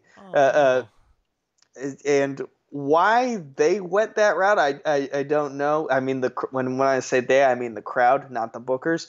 But they basically turned on her, and I think it's because they like the edgy people, and Ronda. She's even in her MMA career, she was always kind of a heel that thought she was a face. If that makes sense. Like she had an idea of who she had an idea of. She had some ideas of what honor is and whatnot, and it just didn't come across well on television. I feel like I'm butchering my explanation of this, but nevertheless, no, like you're explaining it. You're doing a great job explaining it. But remember, I haven't one of my last like true memories of watching WWE constantly was when Eddie Guerrero had a heart attack. Fair point. So, but yeah. So Charlotte turned heel, and then Becky kind of turned tweener, and then as the weeks have gone on, she kind of remoted back to face. They were kind of doing in like what was a Stone Cold Steve Austin story for Becky morphed into like a Daniel Bryan story, where it, like she now was put into a bunch of underdog positions that she had to overcome. She won the Royal. She lost her rematch for the SmackDown Women's title to with Asuka at the Royal Rumble, but then filled in for Lana, who was injured, and won the Royal Rumble match by defeating Charlotte while having a busted knee. And then next night on Raw, she comes out, calls out Ronda Rousey, says, "I want you." And we get this beautiful promo war between the two. And then because Becky doesn't want to see a doctor because she's afraid of what the doctor will say about the damage to her knee, Stephanie McMahon then suspends her indefinitely and says, "We're not going to clear you we're not going to let you compete at Mania unless you get that checked out." So she gets it checked out, and then she gets cleared. But they say, "We're not going to let you compete unless you apologize to us for slapping us, first of all, but also," because she literally did slap both McMahons, but also for just okay. Also for just not following directions and for being rebellious against the authority. And so eventually later that night, Becky comes to the conclusion, they're like, "I want the match, so I will therefore apologize." And then even after she apologizes, Vince comes out and says, "Nope, you're suspended for 60 days, which is going to end after WrestleMania." So that's how Charlotte got sort of thrown back into the mix after it looked like they were going to go the one-on-one route. But they had been teasing it during during the final portions of 2018 that they were going to do the triple threat route. But now Charlotte's in here and they've removed Becky from the match, so now it's Ronda versus Charlotte, and Becky basically Becky basically convinced the McMahons to let her have an opportunity to compete for the spot that she already won. She convinced them to do that after weeks of beating up Charlotte and Ronda with a crutch. So Okay. it's getting even more convoluted at this point. So Yeah, no kidding. So fast forward to Fastlane. I'm going to skip over where the women's tag team titles had been decided. Bayley and Sasha Banks had beaten 5 other teams in the Elimination Chamber to become the first ever women's tag team champions. And the reason why I bring that up is because the 4 horsewomen of NXT, that was Charlotte Flair, Becky Lynch, Sasha Banks, and Bayley. They were the original. So they were so while Fighting with My Family lets you know that Paige was one of the trailblazers for the women's division of the modern era of wrestling. Right. After Paige got the call up to the main roster, those four sort of carried the wrestling business and the advancement of women's wrestling in the business from then on NXT. And then as they got called up, they started advancing things even more. Charlotte and Sasha were part of the first women's Hell in a Cell match. There was the first women's Elimination Chamber, which had Sasha and Bayley. Money in the Bank, which had Charlotte and Becky. So a lot of advancement in the women's division came from those four women. Right. And so fast forwarding now to Fastlane, Becky. Now the week before that, Ronda had finally decided to turn heel because she had gotten sick of the fans just booing her in her own hometown. Outright jerks, yeah. Yeah, and the weird thing about this is the week before that, Ronda had kind of like vacated the Raw Women's title because she was mad at the McMahons for pulling Becky out of the match when she wanted to beat up Becky for hitting her with the crutch all those weeks in a row. And then I don't blame her on that one. And so then the Fastlane match between Becky and Charlotte was going to be for the Raw Women's title, which had been vacated. And then Ronda's like, Steph, what are you doing? Give me my title back. And so they just made the stipulation like if Becky wins, she's back into the match for WrestleMania versus Charlotte and Ronda for the Raw Women's title. And Becky, despite still selling that injured knee, injured in quotation marks, kayfabe, she wins because Ronda Rousey came down to the ring during the match, punched Becky, got Charlotte disqualified, so therefore Becky is now added back into the match. And so now that they've kind of tried to fix the mistakes they made in the hyping of this match by having Becky throw away the crutch that she had been using for the past several weeks, and letting Ronda take care of things in regards to the promo work on Raw, whereas Becky and Charlotte can further the feud on SmackDown in quicker bursts that are digestible and the fans can tolerate, and getting a decent amount of brawls between these two because they have a lot of history between them. And then this week it got super, super interesting when, and I understand because it's been rumored that WrestleMania 35 was going to have like 17 matches, possibly 18, which is a crazy amount of matches for one show. So if they didn't have any idea what to do with Asuka, and they thought, just having her face a winner of a fatal four-way between Sonya Deville, Mandy Rose, Naomi, and Carmella, and that wasn't going to put butts in seats or keep people interesting for that lengthy amount of the card, then I understand wanting to do something else with the SmackDown Women's title. And in a way, it kind of furthers a lengthy story that, like, Asuka, she was undefeated for the longest time until she faced Charlotte at last year's Mania. And now we're furthering a story that Asuka still, no matter how hard she tries, she can't beat Charlotte. And she just lost the SmackDown Women's title to Charlotte this past week. Now, I don't think it's going to be a unification bout. And the reason why I say that is because there was a photo after the Women's Tag Team Championships were crowned of Becky, of Becky, Charlotte, Sasha, and Bayley all in the ring holding all of the women's gold at the end of WrestleMania. Charlotte would have the SmackDown title, Becky would have the Raw title, and Sasha and Bayley would have the tag titles. Now, three-fourths of that photo have been completed. And to be honest, I think it was just a fan-made photo, and it's possible Vince McMahon saw it online and was like, that looks interesting. So I am under the belief that this is not going to be a unification bout. I believe that Becky is going to win the main event, as it should be, to send the fans home happy, and she will have the Raw title. Charlotte will still have the SmackDown's title, so she won't come off looking too bad in defeat. And Bayley and Sasha will still have the tag titles. Meanwhile, Ronda can go off to start a family if she wants to, or take time off, because that's been the rumor is she wants to start a family.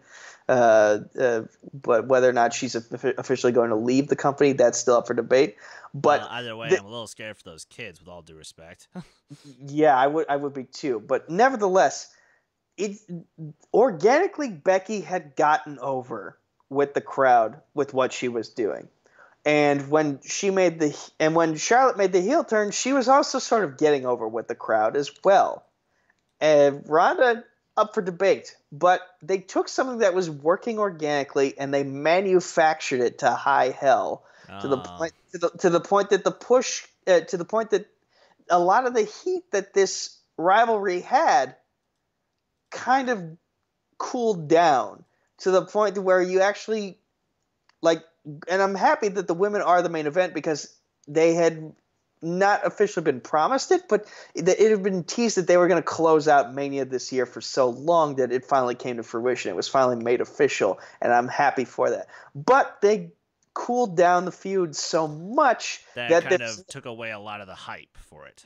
Yes, to the point that we're having conversations of the next match that we're going to discuss. People consider it to be the main event in their hearts as opposed to the main event on paper. As opposed to what it actually is. Yes. Okay. But I will say this, though. This match, regardless of how it's been hyped up, the match itself will be great, because Becky is a phenomenal in-ring worker. Charlotte is a phenomenal in-ring worker. And Ronda Rousey, she makes everything look legit because of her actual fight experience. So Ronda has two strong competitors in the ring with her to help tell a great in-ring story. And the backstory and the history that these three women have over the past several months, since as far back as Survivor Series, will make it worth it. It's just that the pre-match build has kind of been clunky, to say the least. Right. Okay. So then walk me through, and a little expeditiously, just so we can have a little bit more time to focus on the last couple topics here. Walk me through why Kofi Kingston is kind of the new hype train for this event. So Kofi Kingston has been with the WWE for 11 years. He came in when ECW was about to finish its run as the rebranded version that WWE had tried to bring back. It was kind of the precursor to what NXT is now. And Kofi Kingston was one of those guys that they brought in. Kofi, he was very over with the fans during that time. They gave him runs with the Intercontinental title, the U.S. title. He was a multiple-time tag team champion. He believe it or not, he actually is the longest reigning, in terms of combined reigns, individual tag team champion of all time. So he set that record. The one thing he had never gotten to do was hold a world championship. It's well documented in terms of WWE history that out of the three world championships that the WWE has had over the past 2 decades, be it the lineal WWE championship, the big gold belt world heavyweight championship that they brought back from WCW in 2002 during the first brand split, and now the Universal Championship, which Brock Lesnar currently holds, that was introduced in the second iteration of the brand split. There have only been 2 people who have actually held one of those titles, and that was both Booker T and Mark Henry, who held the big gold belt. Now, Booker T had already held the big gold belt during his WCW run. Mark Henry, he was given that veterans run, and it was a really good run with the World Heavyweight Championship.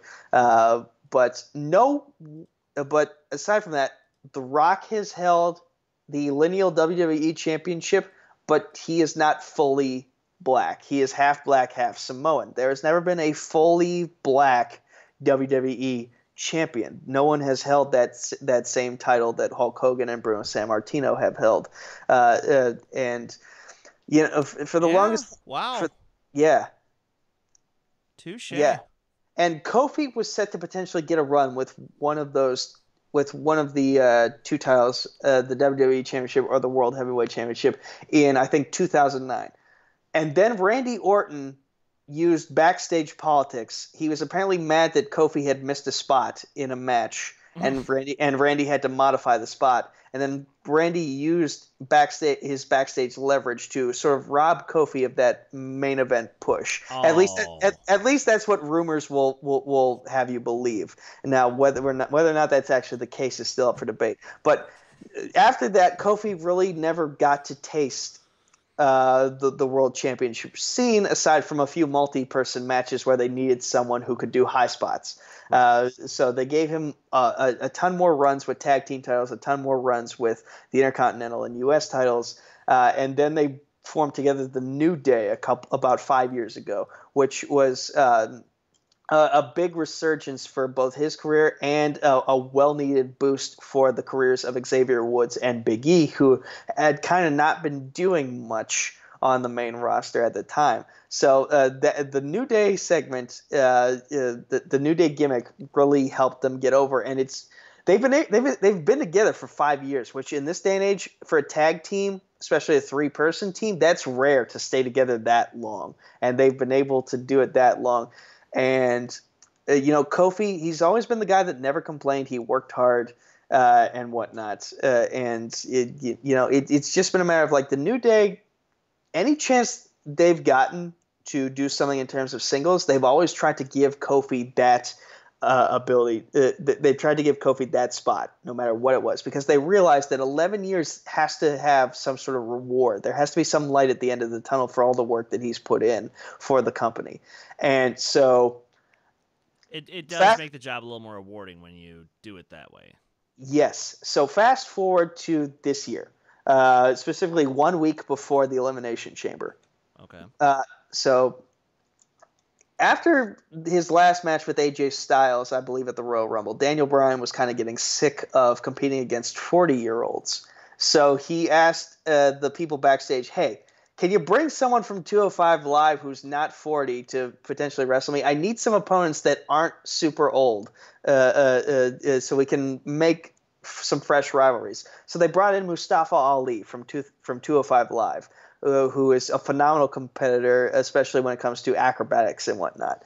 Mustafa Ali unfortunately works so damn hard to put on such a great show that it led to him getting injured, and he had to be sidelined and miss Elimination Chamber. That's funny. So a spot opened up.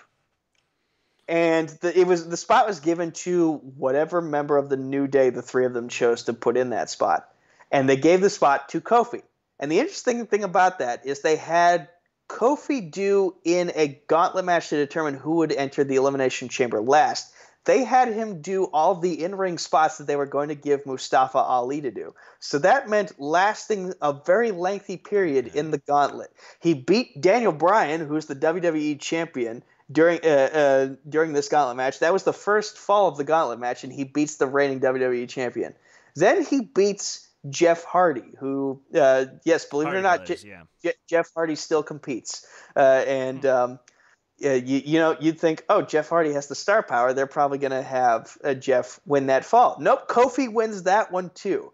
And then out comes Samoa Joe, who, in terms of indie work, one of the best TNA heavyweight champions of all time, a former NXT champion, one of the only two people to hold that title twice. Samoa Joe's a beast. And you'd think Samoa Joe's going to win this next fall. Nope, Kofi wins that fall too.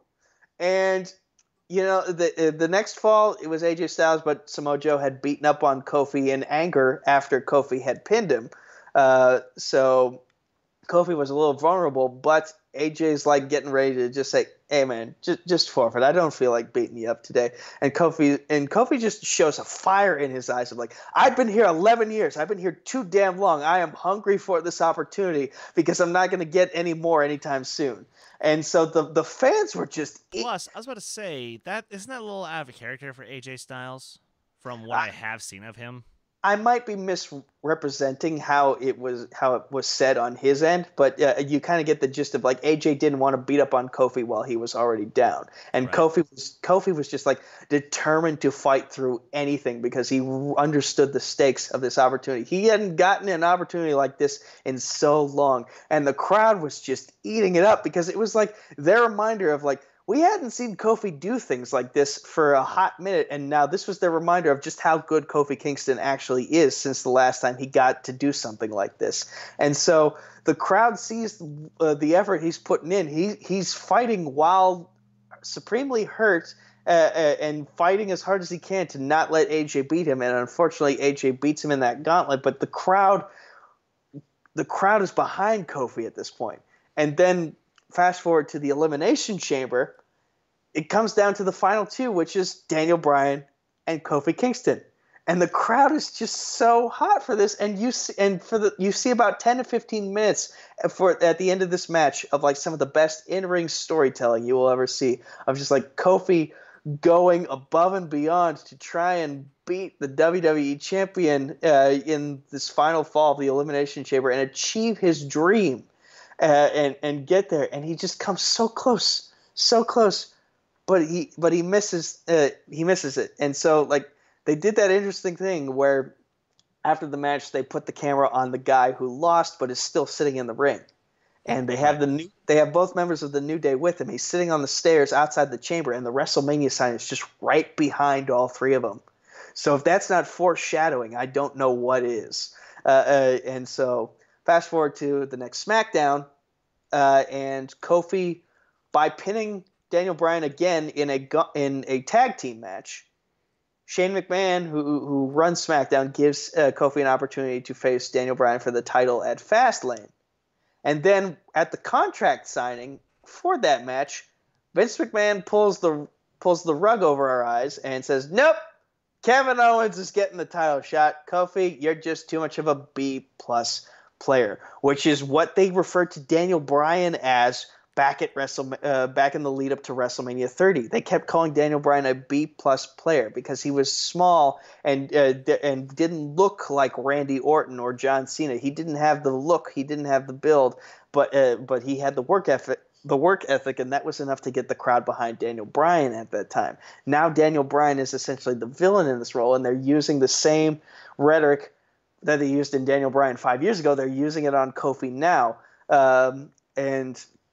they robbed Kofi of this opportunity, and Interesting. so now in the weeks leading up to Mania after Fastlane, they've put Kofi through challenge after challenge after challenge. They gave Kofi another gauntlet match where he lasted the distance. He made it through all 5 people, and by the way, as this gauntlet match is happening, the crowd, the locker room of babyfaces is joining his New Day brethren, watching the match on a monitor backstage, and they're just amped up.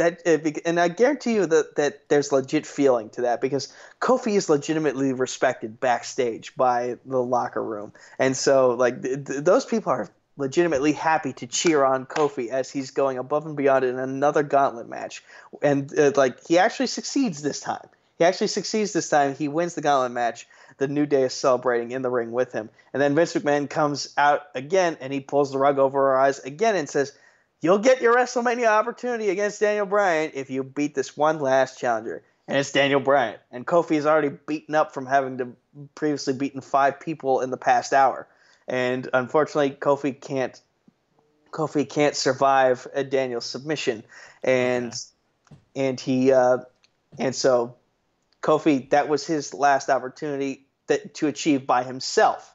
So this past week, Vince McMahon says, "You've reaffirmed my belief that you're a B+ player, but now let's see if the New Day is a B+ tag team." And so he has Xavier and Big E do a gauntlet match of their own against 5 tag teams, and if they won, then Kofi would get his opportunity at Mania against Daniel Bryan for the WWE Championship. And so they beat The Bar, which is Sheamus and Cesaro. They beat the Gallows and Anderson, which are running buddies of AJ Styles. They beat a third team that I can't remember. And then out comes the Usos, the reigning SmackDown Tag Team Champions. Now, the New Day and the Usos have had years worth of wars against each other. And the Usos respect the New Day a lot. So much so that they actually grab a mic and say, if anyone deserves this opportunity at the WWE Championship, it's Kofi Kingston. So therefore, we forfeit. Go fight this final team. And the final team is Daniel Bryan and his sort of heavy, which is Eric Rowan. And Eric Rowan is the legal man. Kofi knocks him out and puts the announcer's desk on top of him.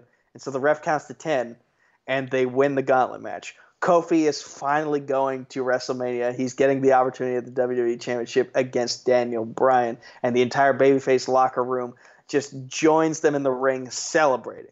And so, like, they've essentially recycled the Daniel Bryan storyline of 5 years ago for Kofi Kingston, but there's some added elements to it in that, because of how frustrated the New Day was getting of the treatment of Kofi the past couple weeks, they were like, we feel like we have to work twice as hard for half as much. Sound familiar? It's going to relate to an upcoming discussion that we're going to have in a few minutes you can be related to a racial thing, or it can be related to the fact that Kofi is a smaller guy. He's not like 255 pounds. He's pretty cut. He doesn't really have chest muscles either. He's not a big dude. So he has both those things going against them. And so, like, depending on how you want to see it, the having to work twice as hard for half as much line can apply to just the way they look, depending on what angle you want to take. But now we're here. And the crowd is just so behind Kofi. They want to see him become the first fully black champion. They want to see him achieve that dream after 11 years of chasing it. And it's weird that, Becky Lynch was essentially getting a Daniel Bryan story of her own, and yet they've done it so well on SmackDown with Kofi, and they've done it so poorly on Raw with Becky, whereas she didn't really need that story to get over. They just tried to give it to her, and it didn't work. But with Kofi, it's worked so damn well. And if Kofi walks out of MetLife Stadium with that WWE Championship, the entire crowd is going to be emotionally exhausted by the time those women main event, because of how happy they are that Kofi has finally made it and achieved his dream. Right. So now I'm sorry to sort of kill that conversation, because I'm sorry to say this, Nico, but you went on a little longer than I was hoping you to, because now we have to cut down the next part of this conversation a little shorter. Sorry. Nothing personal. I'm glad you're passionate. And I was very happy to see that you were, and you explained everything. Actually, you explained everything to me. But I just think it went on just a little. Here, you know what? And that's on me. But thank you. And now I understand.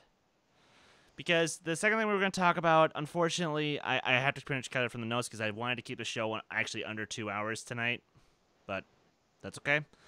Because who cares about Steven Spielberg being a potential hypocrite anyway, right? Yeah, I think we've said what we need to say about that. Like, we both think he's wrong about Netflix, and he hasn't really said like where he stands on Apple TV. Like, if he feels like the movies released on there should be considered for Oscars or not. So, and that's really where that's gonna land. Because if he thinks that they do, then he's a hypocrite. If he doesn't, then good. At least he has the balls to stand his ground. But time will tell in regards to that one. So yes, now let's take the last 10 minutes of the show and we'll do a summed up version of our thoughts in regards to Collider Live and the conversation about Jordan Peele that started yesterday on yesterday's show, wherein and for anybody who is gonna I'm gonna play devil's advocate and just say that I'm sure that someone's gonna say in a comment somewhere, well, Chris, what do you think? I'll just quickly say this. Jordan Peele can say whatever the hell he wants. He is an Oscar-winning, financially successful director. He's allowed to call his own shots. Now, sure, I'm actually with Christian and Double Toasted, where I think if he had slightly, and I really do mean like just a couple of words tweaked, then literally we're not having this conversation. Because nobody would be, having, well, I'm not going to use the term ignorant. That's the wrong word to use.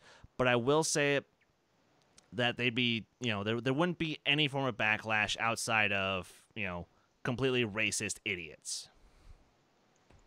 So, that's all there is. I kind of disagree with you in terms of the phrasing, because I feel like the point he made wasn't racially insensitive, especially in the way and how he said it. I felt like it was fine. And, even if it wasn't, he shouldn't really have to worry about hurting white people's feelings when he says, I have a story, I have stories I want to tell. These are the people I want to tell it with. Sorry, sorry exactly. if that's how things are going to go. We've already seen that story. And yes, we have. And to be fair, again, like I said, I agree with with what he said. I'm just saying if he wanted to avoid any form of backlash, that's what he could have done. He chose not to. I don't care. Because he's right. We've seen that movie. He is right. And I want to see what else he's going to do, because I still haven't seen Us yet, but I'm going to go see it on Sunday. And I'm excited. I'm stoked. Get Out was one of my favorite movies of 2017. And you still haven't seen it for some fucking reason, because it's not really a horror movie. Just watch it. I'll consider it. If it'll get you to chill. It's so good. I don't doubt that it is. I believe it. I believe it is. It's just like, I don't know. There's a hump that I have to get over when it comes to.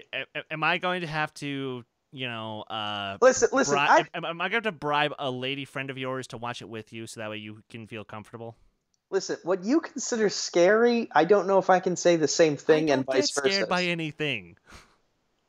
So I don't know how I'm going to react to this movie. That's my thing. So that's why I've been hesitant to see it, is because I don't know whether my brain will register it as a horror film in the same way your brain registers what a horror film is. That's the two ways of thinking. But getting to the meat and bones of the conversation. So they had the conversation on Collider Live of like, was it a problem of phrasing? Should he be allowed to exclude people like that? And then Makuga took it a bunch of different ways that it probably should not have gone, to the point that we had to bring on actual people of color to today's show. I can't talk today for whatever reason. To today's show. To be fair, you just spent about 40 minutes talking about wrestling, so fair enough. So they brought in people of color on to actually discuss, hey, Makuga, here's the perspective that you're missing out on. And like, because as I said with Kofi, having to work twice as hard for half as much. There are opportunities that people of whiteness get afforded that people of color don't necessarily get afforded those same opportunities. Like, even when it comes to benefit of the doubt with interactions with police, like there's an episode of The Fresh Prince where Carlton and Will are driving their dad's rich friend's car to Beverly Hills, while the dude's wife flies everyone else in a helicopter.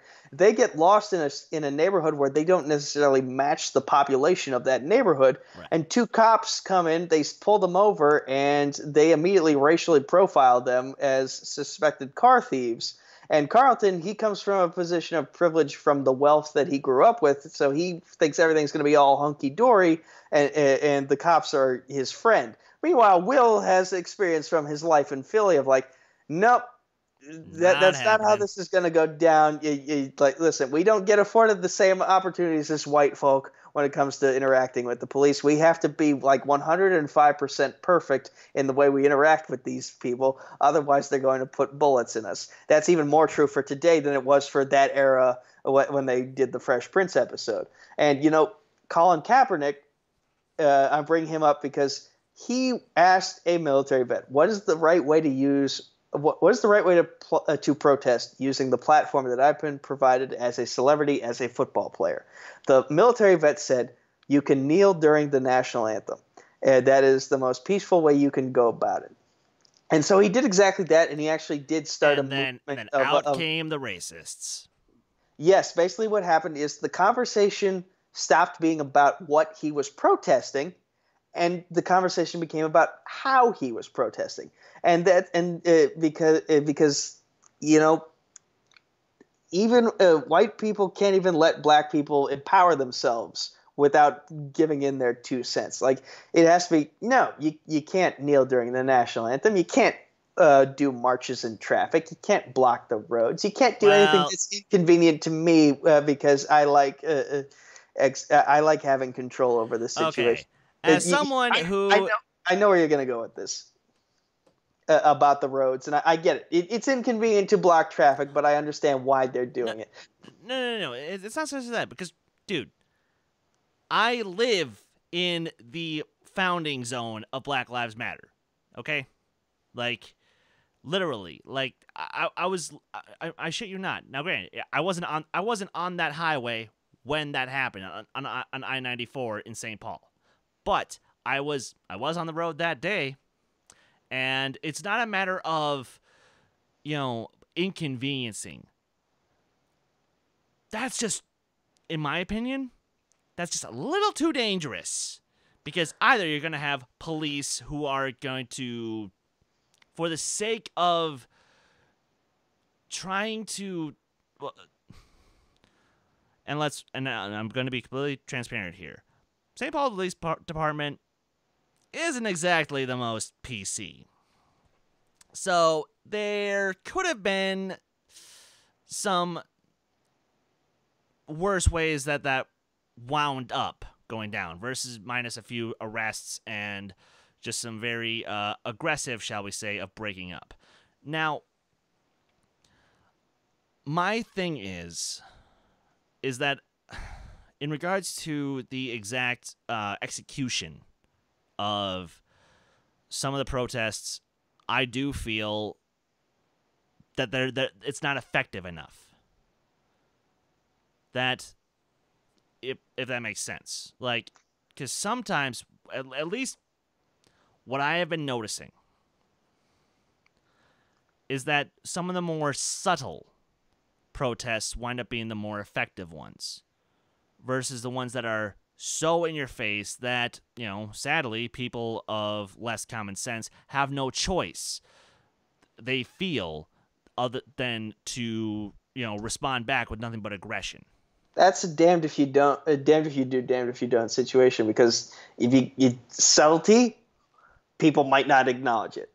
But in your face, people have to acknowledge it, but it might not get the response you want. But that's the you have to weigh the scale there, and that's on them to do. But what I'm getting at here is Kaepernick and Black Lives Matter, they have a legitimate gripe to be made and a legitimate gripe to protest. And yes, and angry white people always seem to find a way to make it about them. And like, no, you can't protest that way. They turn the complaints about the issues into the actual issue. Is that 100% bullshit? Yes, but are we the right people to talk about that necessarily? No, we're not. But the reason why I'm mentioning that is because that's essentially what happened in regards to Makuga in this conversation. He kind of took it he kind of made the topic of discussion a "what about me" situation. And granted, Makuga, he came at this from the perspective of a society that he was taught to live in, but it's unfortunately a society that we don't necessarily live in, where everything is truly equal. Where it was essentially it was the ideal society, but not the one that we're in. And I hate to say, and that's kind of where his fatal flaw came in. And now, to be fair, because do I think that he was in the wrong? I actually don't. I legitimately don't.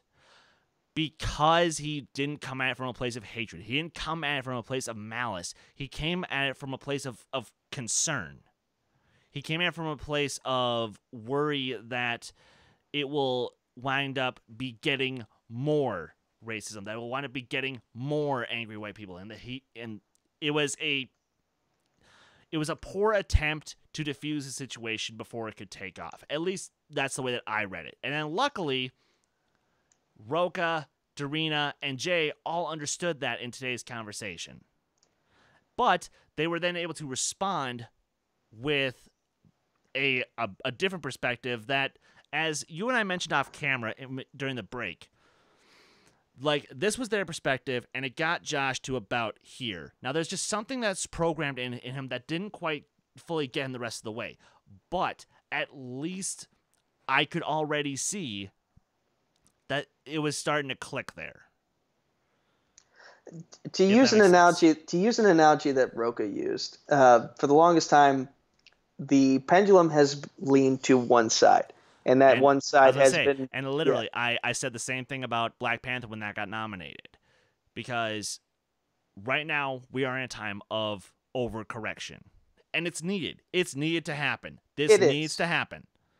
Because for too long, minorities have been getting screwed over by white Hollywood. And I'm just going to call it what it is.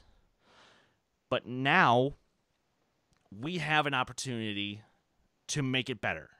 We have the opportunity to actually truly even out the playing field. And granted, it's going to keep doing this for, as I said back then, for the next 5 years, maybe 10 at the most. But after that 5 to 10 years is up, you want to know what's going to happen? It's going to even out. Exactly. And I think Makuga is afraid that by the time that evening out happens, he'll be out of his prime for some of those opportunities that he was hoping to get. It's kind of like the "we can be better" conversation that happened during the Ghostbusters reboot episode during the whole SMD SMP incident. And you know, I'm not saying he did this. I'm not saying this is why he said that conversation. Because to be honest, yes, I was 100% on his page that day. Why do we need to say that anymore? I don't say SMD. I don't. There's no point to it. It's childish. But but I'm also concerned that he was just saying that because I was worried that him being on that show that day would make him look bad for trying to get the Jeopardy hosting gig. In a way, I can understand that perspective, at least in terms of that day. But in terms of today and the conversation they had, it sounded to me like he thought that he was going to basically get what he was going to be on the losing end of what I guess you consider to be Hollywood's implementation of affirmative action. He thought that no matter how hard he would work for a future role, he was going to get passed over by someone who might not have been afforded as many opportunities, and they're making up for lost time with that specific person. I can understand that fear, but at the same time, and people have told people of color this for the longest time, if you want the opportunities, why don't you just make your own movies for people of that demographic? So white people, Makuga included, we can now take our own advice, as Jordan Peele does exactly what we told him to do. Except, wait, we've been doing that ever since the beginning of cinema. Exactly. So, and to cap out the point, like, obviously, yes, I'm very much on the Harloff side of the argument, where I just want to be able to have the conversations. That's why I wanted to keep this conversation kind of short-ish tonight, because we're not equipped to have this conversation. Because you want to know what we don't have? We don't have women on this panel. We don't have people of color on this panel, because we are a pretty much nothing channel. We don't have the numbers and the staff to back up having the kind of conversations required to further this. Unfortunately. Is that a goal I want to change by the end of this year? Yes. And as this channel continues to grow, I want to have more of these conversations. But that's just where we're at the moment. So, Nico, do you have any final thoughts before I close out the show? You're very much on the Harloff side of things. I'm very much on the Jay Washington side of things here, where you got to listen to the perspective of the people who've been there. And, You also do realize that Harloff and Jay are on the same side, right? I do. I do. I do. But, like, I'm just a little annoyed when it comes to people finding reasons to when it comes to white people finding reasons to whine when they get excluded out of certain things. And granted, the conversation itself, no one's being excluded, but Harloff, he said on Thursday that he felt like, well, how am I supposed to feel about what Jordan Peele said?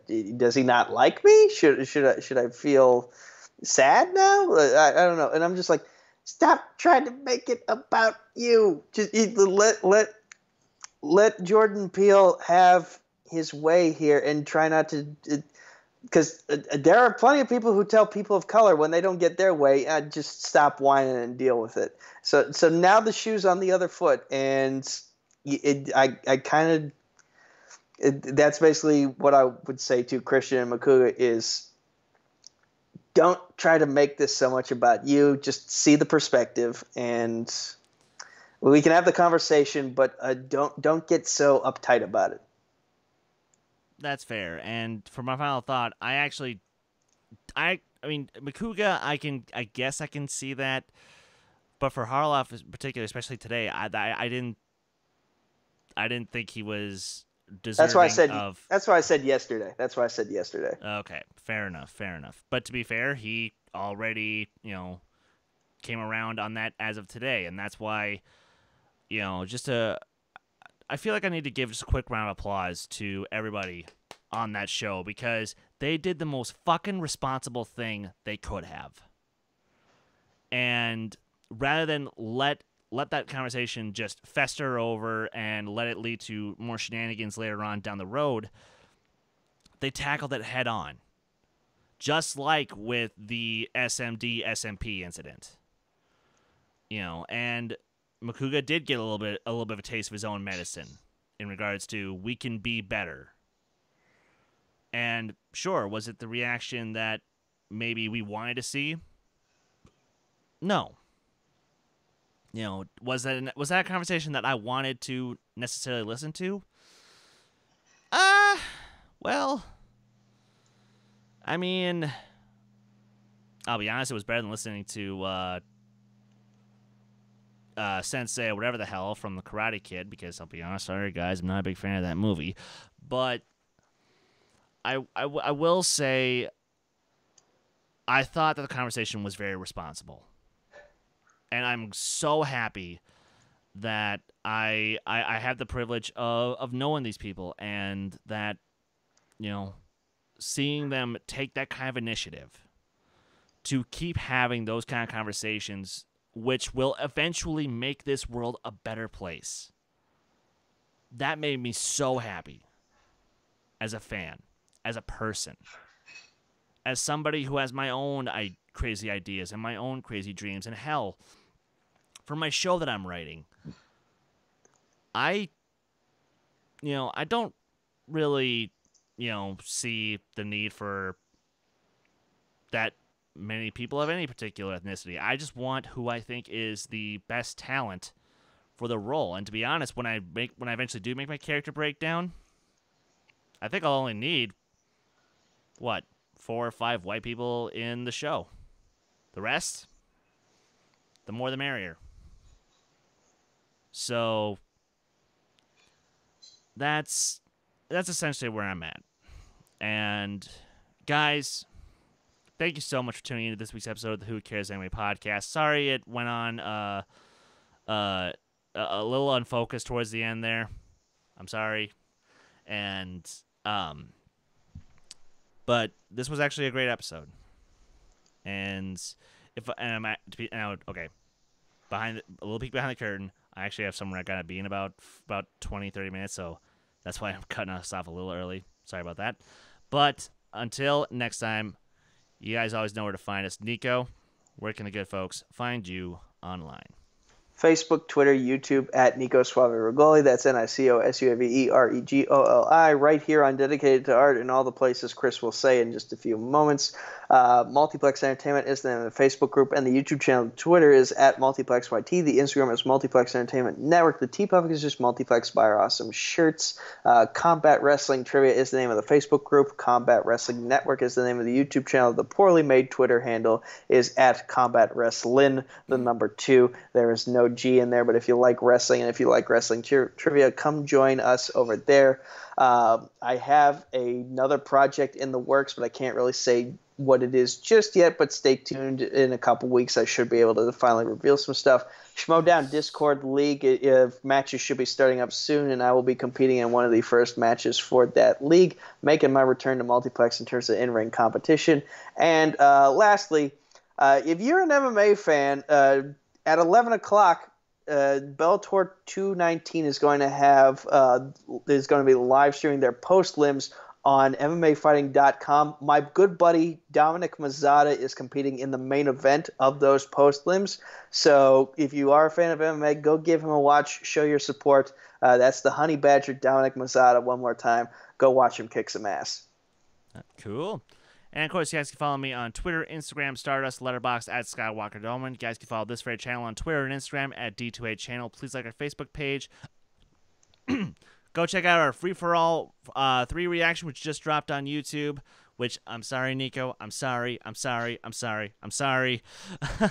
And you guys can please check out our Resistance recap show, Viva la Resistance, on the playback if you're doing a rewatch to get ready for Season 2. And until next time, make sure you guys stick around for more of our great Schmodown reactions in the coming weeks, and as well as our Game of Thrones recap for the final season. But until then, guys, you know what to do. Take care! Yeah!